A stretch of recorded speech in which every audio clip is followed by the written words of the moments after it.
Breaking news है पनवाकिल मां सां शेयर कई पिया। पुलिस जो पीरवाल लिंक रोड वारे इलाइक़े सां ॾोहारियुनि सां मुबैना मुक़ाबलो थियो आहे, जंहिंमें हिक जवाबदार खे ज़ख़्मी हालत में गिरफ़्तार कयो वियो आहे। सिटी थाणे जी पुलिस पारां ॾोह जे इरादे सां शहर तरफ़ ईंदड़ हथियारबंद टोले सां मुक़ाबले जी दावा कई पई वञे। मुक़ाबले दौरान हिक जवाबदार ज़ाहिद महर खे ज़ख़्मी हालत में गिरफ़्तार करे पिस्टल बि बरामद कई वई आहे।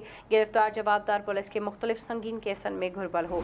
अहम ख़बर आहे अवां सां शेयर करे रहिया आहियूं। पनवाकिल मां पुलिस जो पीरवाल लिंक रोड वारे इलाइक़े में ॾोहारियुनि सां मुबैना मुक़ाबलो थियो आहे। हिक जवाबदार ज़ख़्मी हालत में गिरफ़्तार करण जी दावा कई पई वञे। सिटी थाणे जी पुलिस पारां ॾोह जे इरादे सां शहर तरफ़ ईंदड़ हथियारबंद टोले सां मुक़ाबले जी दावा कई पई वञे।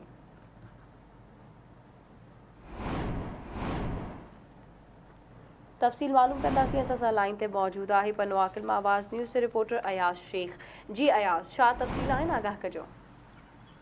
जी बिल्कुल, पनवाकिल शहर के पीरवाल लिंक रोड ते पुलिस ऐं हथियारबंदनि में मुक़ाबलो थियो आहे, जंहिंमें हिक ॾोहारी खे पुलिस पारां ज़ख़्मी हालत में गिरफ़्तार करण जी दावा कई वई आहे। शहर के पीरवाल लिंक रोड ते ॾोह जे इरादे सां बीठल हथियारबंदनि ऐं पुलिस में मुक़ाबलो थियो, जंहिंमें टे हथियारबंद हुया, जिनमें हिक हथियारबंद आहे जंहिंजो नालो आहे ज़ाहिद महर, उहो ज़ख़्मी हालत में गिरफ़्तार कयो आहे। इन सिलसिले में पनवाकिल पुलिस जो चवणु आहे त ॾोहारी ॾोह जे इरादे सां बीठल हुया त पुलिस खे ॾिसी फायरिंग कई, जंहिंमें हिकु ॾोहारी ज़ाहिद महर जेको आहे उहो ज़ख़्मी हालत में गिरफ़्तार थियो आहे, जॾहिं त ॿ ॾोहारी फरार थियण में कामयाब थी विया आहिनि। ऐं पुलिस जो इहो बि चवणु आहे त जेको आहे ज़ख़्मी ॾोहारी हुन वटि पिस्टल ऐं ॿियो जेको आहे गोलियूं हथ कढी वियूं आहिनि ऐं हुन मथां केस बि दाख़िल कयो वियो आहे। ठीकु आहे, मुंहिंजी वॾी महिरबानी अयाज़ शेख अपडेट करण लाइ।